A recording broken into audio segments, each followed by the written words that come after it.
A man stabbed through the chest, then strung up on a construction crane, right in front of the city's main police station. Talk about a slap in the face to every cop in town. But here's where it gets crazy. When Detective Choi arrives at the scene and sees the victim's face, he freezes. His partner notices, "Boss, you know this guy?" Choi just shakes his head, lying. Because not only does he know the victim, he's the one who killed him. Let me rewind to yesterday. Detective Choi just cracked a major case. He's about to get that promotion he's been grinding for decades. His team throws him a celebration and he gets hammered. They pour him into a cab. He calls his wife with the good news, then immediately passes out in the back seat. But when he opens his eyes, the driver's taken him to the middle of nowhere. Before Choi can even process what's happening, the driver pulls a knife. He starts ranting about Choi's old corruption cases and lunges straight for his head. This guy is clearly going for the kill. Lucky for Choi, even drunk, he's still a seasoned detective. He not only dodges the attack, he kills the driver in self-defense. Now, here's where things go sideways. Just as Choi's about to call it in, his chief calls him, says he's having dinner with the higher-ups, discussing Choi's promotion. Then the chief adds, "Listen, don't cause any trouble these next few days, all right?" And just like that, Choi hesitates. He looks at the dead body. He looks at his phone. He decides to bury this whole thing. No witnesses, no cameras. He'll just wipe away his traces, leave the body, and by the time someone finds it, the trail will be ice cold. But Choi severely underestimated the situation. Not even 24 hours later, the body's not only been found, it's hanging right outside the police station. Even with nerves of steel, Choi is terrified. While his colleagues examine the corpse, he rushes to the original crime scene. It's completely clean, like nothing ever happened. So who moved the body to that crane? Meanwhile, Detective Ma finds a suspicious taxi at the scene. He sends Officer Wei to check it out. Wei searches the car and finds a tie clip under the back seat. The exact same one Choi's team gave him at the celebration, but Wei doesn't tell Ma. He pockets it. They find massive amounts of blood in the trunk. This car definitely transported the body, but forensics can't find any other leads. This gives Choi a tiny bit of relief, until the anxiety kicks right back in. Because the media is having a field day, the pressure's mounting and the chief is furious. He orders Choi to handle the case personally and demands it be solved in 3 days. Talk about an impossible situation. How do you investigate yourself? While Choi's stuck, his team's going full throttle. They track the taxi, spot a passenger. The footage is blurry, but they're pretty sure this is their killer.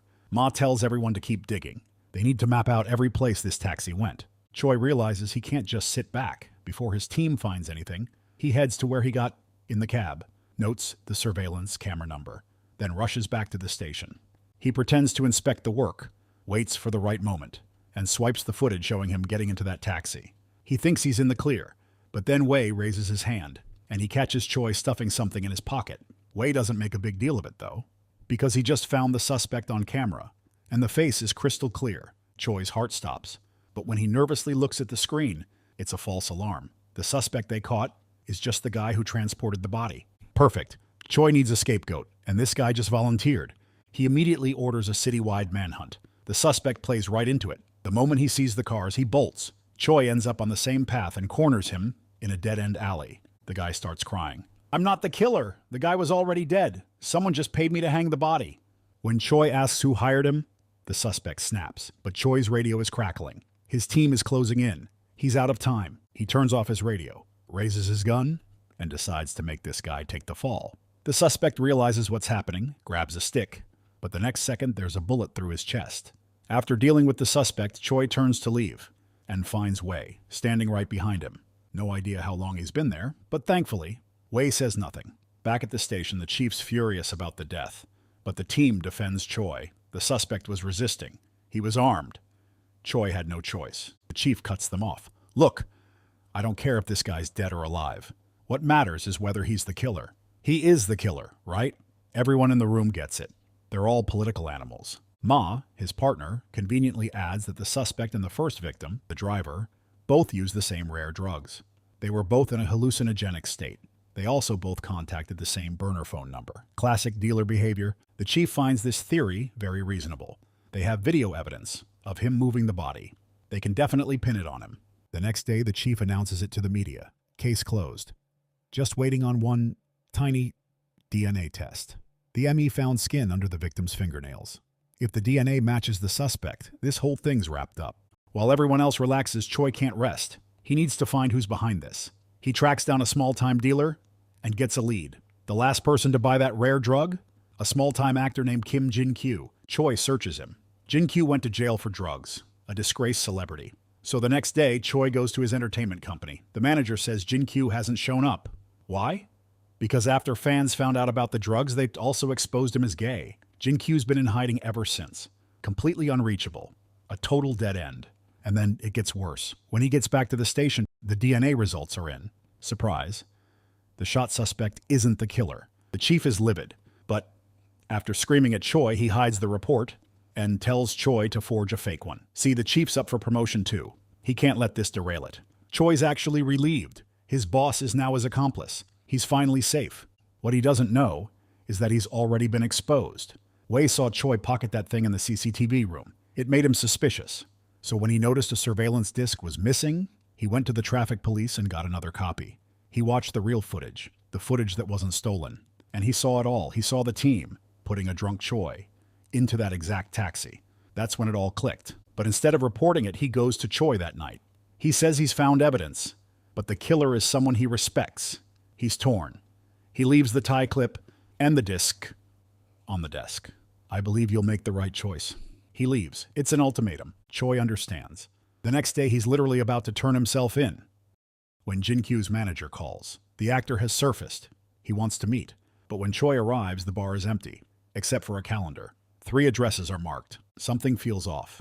He calls Ma, who discovers all 3 addresses were crime scenes, and all the victims were cops.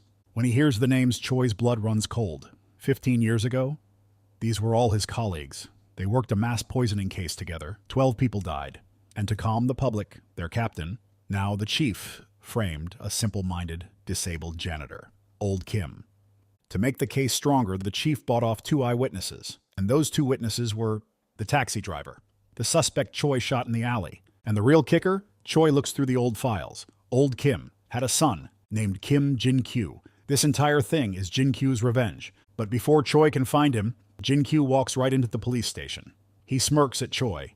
I'm here to turn myself in. I'm the one who hung the body on the crane. Jin-kyu demands to speak to Choi. Alone, he tells him to turn off the listening devices, and then he confesses everything.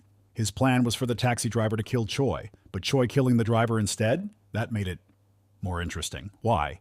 Because I recorded you. He's here to blackmail Choi into killing the chief. What's the problem? You've already killed 2. What's one more? Deadline's 9 tonight. You've got 2 hours. Choi lies to the chief, says Jin-kyu is unstable. The chief sends the deputy chief in, who gets the same nonsense. The case hits a wall. Choi is torn. He looks at his awards, his family photos. He takes off his badge. He's going to confess. But the chief's already left. And Jin-kyu is gone. The deputy chief released him. Why? Because Jin-kyu is a media magnet, and they had no real evidence. Ma, however, assigned Wei to tail him. Except Wei lost him in a park. Choi panics. The deadline is almost up. He grabs his gun and races to the park. The moment he arrives, Jin-kyu calls. I left an explosive gift in the chief's car. Look. Choi sees the chief. Just getting into his vehicle. He sprints. He screams, "Don't start the car!" It's too late. After the chief is dead, Jin-kyu calls again. He demands Choi find the real killer from 15 years ago. Choi refuses. He's just obsessed with killing Jin-kyu now. So Jin-kyu doesn't argue. He just sends the video of Choi's murder to the entire police station. While everyone's in shock, news of the chief's death arrives. The deputy chief orders a citywide manhunt for Choi. Only Ma doesn't move. He senses the setup. He digs into Jin-kyu's background and finds something shocking. The real son was adopted. His name was changed. The actor, Kim Jin-kyu, isn't the real mastermind. Meanwhile, a furious Choi tracks down the abandoned bar. Jin-kyu's there. Just as Choi's about to shoot, Jin-kyu says he's just an actor. He's just helping his boyfriend. Who is it? Someone you trained? Wei? Yes, Wei. His original name was Jin-kyu, too. At that exact moment, Ma finds Wei. He looks at his longtime partner, and he hesitates. He can't believe it. He even tries to get him to surrender. But this hatred is 20 years deep. Wei attacks Ma. Ma, the better fighter, overpowers him. But at the last second, he pulls his punch. He can't do it. That compassion costs him. Wei sucker punches him, grabs the fallen gun, and shoots Ma. Dead. The actor, Jin-kyu, also dies from a massive drug overdose he took just moments before. 아빠. 안 병호. 아빠 언제 와? 영지 삼촌 왔는데 아빠도 금방 올 거라던데? It's a blatant threat. Choi has no choice. He races to the park, sees his son in a car in the distance.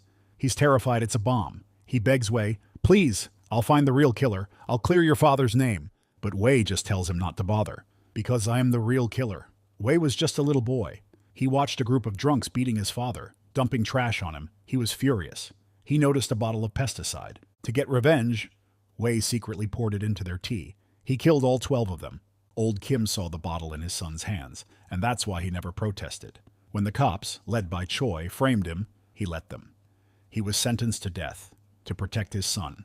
This was Wei's final move. His true revenge. He wanted Choi to be arrested as a killer, right in front of his own son, to feel the exact same pain. He even taunts him. "You're getting arrested anyway. Might as well shoot me. Go ahead." In the end, Choi is arrested in front of his son, and Wei, his revenge complete, with nothing left to live for, pulls out his gun and ends his own painful, sinful life.